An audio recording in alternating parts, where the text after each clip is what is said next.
Hi, I'm Rear Admiral Hanlon, and as Commander of Joint Task Force 7, I should like to present this brief film report on the highlights of Operation Red Wing.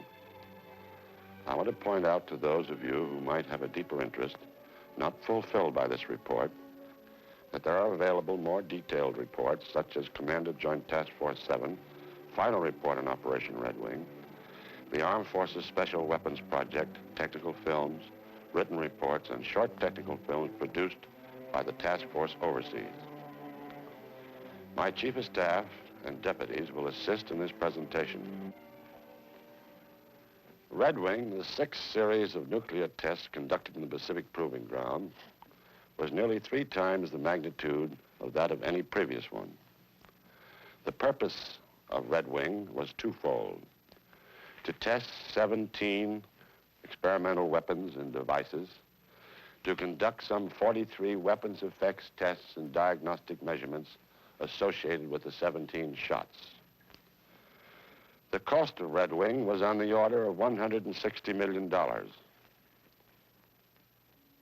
and did not include the cost of nuclear materials or the design and production of the devices. Some $120 million went for the cost of participation by the Army, Navy, Air Force, Joint Task Force 7, Armed Forces Special Weapon Project, and the Atomic Energy Commission. The remainder was experimental expenses, which included approximately $24 million, covering the expendable scientific construction. This is the price paid for testing operations necessary for the advancement of nuclear weapons and conducted in a remote area of the Pacific to provide the ultimate in safety factors. Obviously, an operation of the magnitude of Red Wing requires a great deal of support in terms of people, aircraft, ships, and money. A complex but extremely flexible command organization and an elaborate communication network. Organizationally, Red Wing carried a typical Joint Task Force staff of about 170 people, divided about equally among the 3 services. The command was organized into 5 task groups: Task Group 7.1, Task Group 7.2, 7.3, 7.4, and 7.5. 7.1 consisted of about 1,200 scientific and military personnel and were concerned with positioning, arming, and detonating all weapons and devices. It also conducted weapons effects tests and diagnostic measurement programs. 7.2, about 1,200 Army personnel, provided ground security, operated communications, provided certain logistic support, including 550 vehicles of all types, and some $1.5 million worth of signal equipment. The Navy Task Group 7.3, with some 22 ships, 31 small craft, 37 aircraft, and approximately 6,000 personnel, provided security and safety patrols in the danger area. Surface ship transportation between the Pacific Proving Ground and the zone of the interior. Small boat and helicopter transport at Bikini Atoll. Shipboard command and communication facilities and support of numerous scientific projects. The Air Force Task Group 7.4, with some 2,300 personnel and about 130 aircraft, exercised air control and directed operation of all test and support aircraft, was responsible for search and rescue functions, provided weather service and air transport at Eniwetok Atoll and between Bikini and Eniwetok Atolls. Task Group 7.5, with about 2,000 civilian personnel, provided base logistic support, built structures for effects and diagnostic measurement programs, and operated a boat pool at Eniwetok Atoll. We planned Red Wing so as to utilize the 2 atoll concept. That is, large, hard shots were fired at Bikini, and the small, relatively easy ones at the Eniwetok Atoll. Actually, on 2 occasions, shots were fired nearly simultaneously at both atolls. This was an innovation unique to Red Wing. From the very beginning, great emphasis was placed on the safety of the personnel in the Pacific Proving Ground, natives of the Marshall Islands, shipping and air traffic. For the latter part of Castle and for Red Wing, the danger area was increased to about 400,000 square miles to afford adequate protection. The smaller area was the air control area. A continuous search of the large area was conducted by a squadron of Navy patrol aircraft.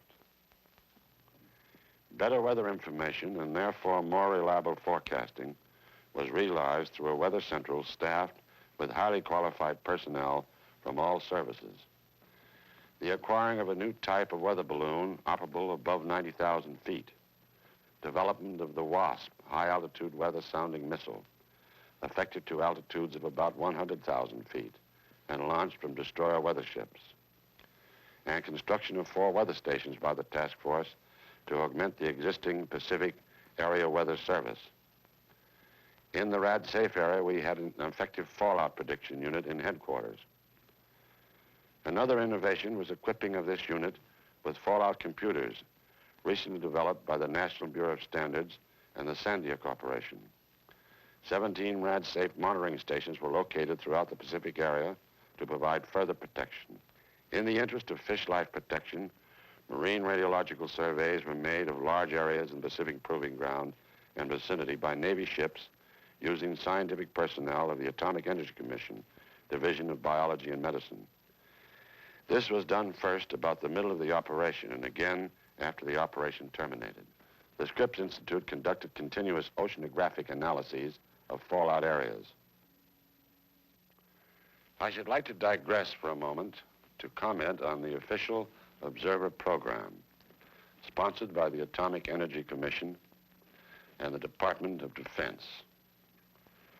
During Red Wing, we had 6 separate groups of responsible military and civilian officials, and in addition, large numbers of technical observers visited the Pacific Proving Grounds. As a result, the military representatives and high government officials obtained an understanding of the business which should be of great value to them and their parent organizations. Of special interest was the press and Federal Civil Defense Agency observer groups. The press group consisted of some 15 media representatives from the field of television, radio, newspapers, magazines, and periodicals. A like number from the Federal Civil Defense Agency from all over the country witnessed the shots. These groups witnessed the Cherokee airdrop, which was declared an open shot for this purpose. Due to weather delays postponing Cherokee for 18 days, the group was able to witness the LACROSSE shot also declared an open shot for Red Wing. Judging from reports and comments, it would appear that the press visit resulted in a substantial contribution to public relations for the military services and the Atomic Energy Commission. It is felt that these programs were justified. At this point, I should like to ask Dr. Ogle, my scientific director, to provide a resume of the weapons development highlights on Red Wing. Dr. Ogle? Castle in 1954 gave us thermonuclear devices that could be carried only in our largest planes. We needed weapons now that could be carried externally on fighter aircraft or that could be dropped by light and medium bombers. And we needed small diameter, lightweight thermonuclear weapons for use in conjunction with the missiles being developed by the armed forces. Thus, a major part of the development effort of the 2 weapons laboratories, Los Alamos Scientific Laboratory and University of California Radiation Laboratory at Livermore, for the year and a half preceding Red Wing, went into the design of smaller and lighter thermonuclear devices. In addition, we made strenuous efforts to reduce the size and weight of our fission weapons, perhaps at the expense of efficiency, to meet present and future requirements of small missiles, artillery, and ground-to-air missiles. Code name LACROSSE, 39 kilotons.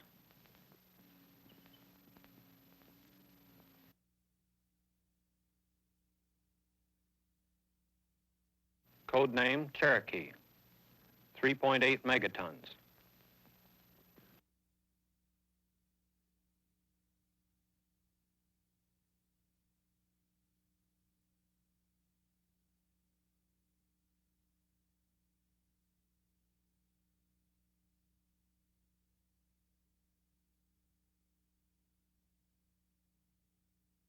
Osage, 1.7 kilotons.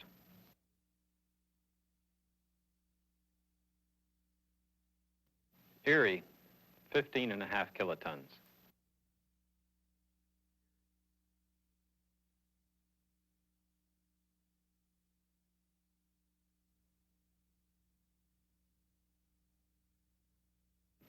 Seminole, 13 kilotons.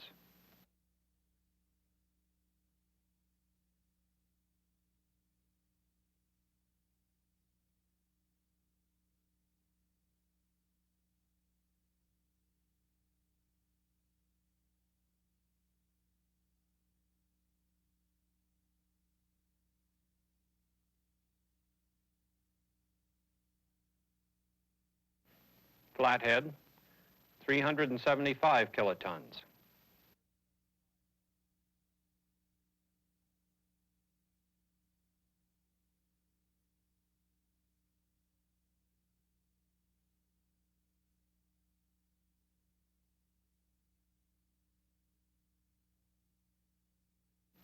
Dakota, 1.1 megatons.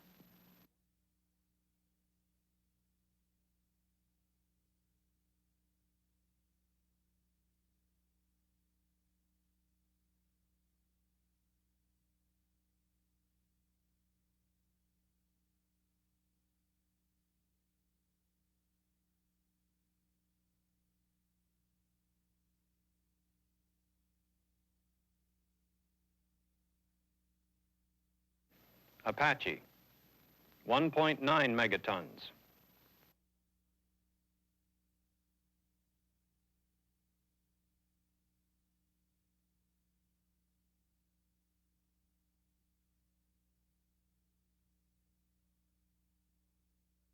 Huron, 270 kilotons.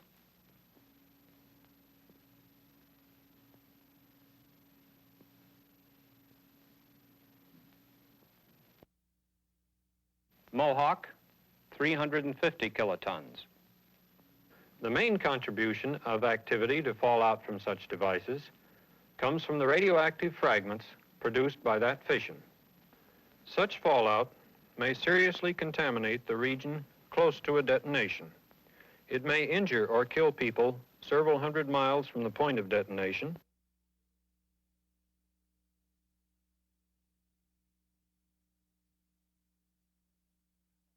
.7 megatons.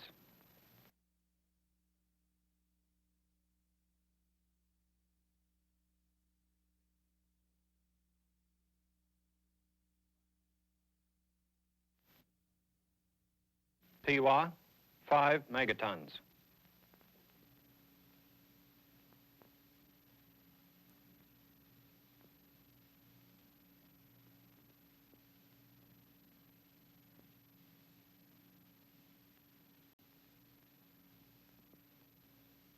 It is clear from a weapons development viewpoint that Operation Red Wing was an outstanding success.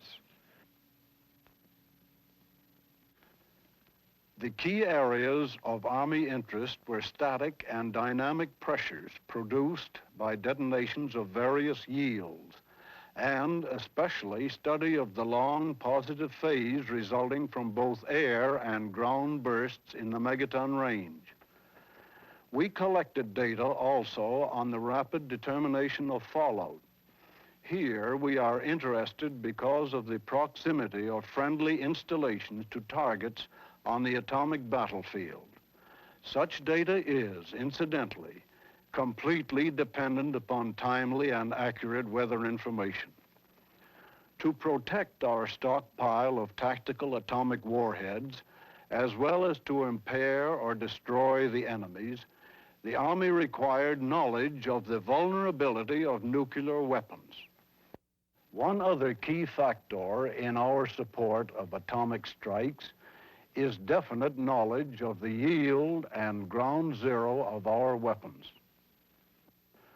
Red Wing experiments dealing with the detection, location, and analysis of atomic bursts were successful. This will lead to the development of portable, self-contained instruments capable of continuous surveillance of the atomic battlefield. The results of Red Wing were of considerable interest and benefit to the Navy. An outstanding feature was the increased yields obtainable from devices of greatly decreased sizes and weights.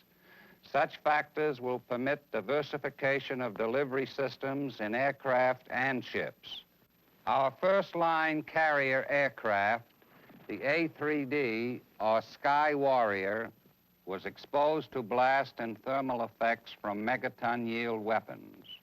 It was also positioned to simulate a drop aircraft, and these tests indicated that the A3D can deliver megaton weapons with a good escape probability. In the field of atomic defense, progress was also made. All ships of the Navy Task Group were equipped with washdown systems which proved to be most effective. Preliminary data gathered from specially configured remote control ships in the fallout area provided additional information regarding decontamination procedures in general.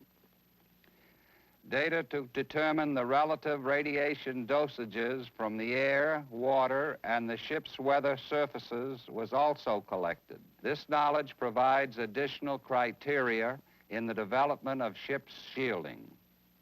Also, experiments with types of protective coating were conducted on ships and certain test aircraft. Spraying of a paint-like substance on exposed surfaces added a high degree of protection against contamination.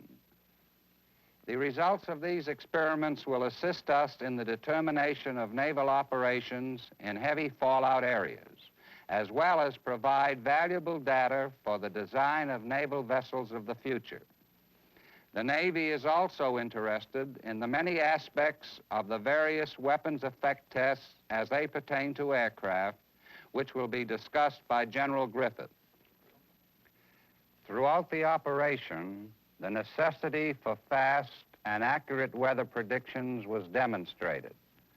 The Navy will benefit from the development of the WASP, a high-altitude wind-sounding rocket, and by the increase of altitude of weather balloons. These two developments will provide faster and more accurate weather data from altitudes of 60,000 to 100,000 feet. In addition, the regular Navy window shells prove most valuable for soundings up to 34,000 feet. All this will lead to an increased effectiveness of fleet operations in the conduct of atomic warfare. In conclusion, the 6,000 naval personnel gain valuable experience, as they are much better prepared to cope with the many aspects of atomic warfare and will form a nucleus to instruct other naval personnel. The scope of Air Force operations in Red Wing precludes a discussion of the results of each program in which we had a vital interest. In view of this, I have selected and shall briefly summarize only two which I consider most pertinent to this presentation: the Aircraft Effects Program and the Early Penetration Project. The Aircraft Effects Program was designed to test the structural responses of operational type aircraft to the blast and thermal loads experienced in the vicinity of nuclear or thermonuclear detonations. The particular Air Force aircraft tested during wing were the B-52, the B-47, the B-66, the B-57, the F-84F, and the F-101. These aircraft were positioned to receive the type loads they would experience during weapon delivery. In general, they were flown directly over ground zero at a time shortly before, at, or after the burst time to receive the desired effects. While the objective of such studies was the collection of scientific data, the safety of air crews was a consideration of primary importance in the conduct of Red Wing aircraft tests. Elaborate precautions were taken to ensure that the aircraft would be in the right place at the right time. The preliminary data acquired by the effects aircraft indicate excellent results. In addition to giving us safety parameters for existing aircraft, the data should be of great value in design of future aircraft. The early penetration project was included to investigate the feasibility of aircraft penetrating clouds from high-yield weapons at times shortly after a burst. 5 B-57s and 21 pilots from the Tactical Air Command were assigned for the project. The B-57B was chosen due to its high-altitude capabilities, and the 21 pilots were required to ensure that sufficient data could be accumulated without subjecting any individual to excessive doses of radiation. It was determined that such cloud penetrations would have to be made so early that the conservative operational radiation dosage limit of 3.9 Roentgen would have to be exceeded in individual penetrations. Task Force 7 received approval for a dosage of 50 Roentgens for the 21 pilots. Mission planning, however, assured that no pilot would receive over 25 Roentgens, and in a great many penetrations, no dosages over 10 Roentgens were recorded. During the operation, there were 2 drops by aircraft. This was a free-fall drop of a thermonuclear weapon by a B-52 flying at 40,000 feet. It was set to burst at 5,000 feet, but actually burst at 4,300 feet with a yield of 3.5 megatons. The bomb did not have a good CEP because of personnel error. This caused some loss of data. Most significant, however, is the fact that we satisfactorily proof-tested the delivery capability of a thermonuclear weapon with a B-52. It can be predicted that high-performance operational type aircraft can fly through the cloud from any weapon, the design of which we know, at an altitude of 45,000 feet or less, at any time later than 10 minutes after detonation, and the pilot will probably receive no more than 75 Roentgens total dosage. Thank you, General Griffith. Admiral Sutherland, will you please summarize the operation at this time?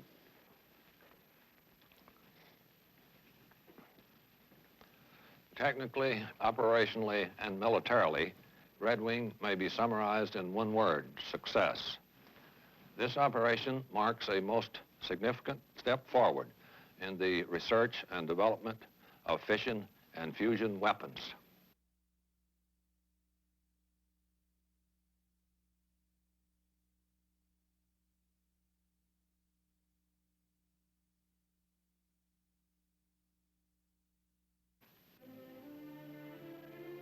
These successful tests will lead to the development of a variety of weapons calculated to meet a wide range of military usage, including defense against air attack.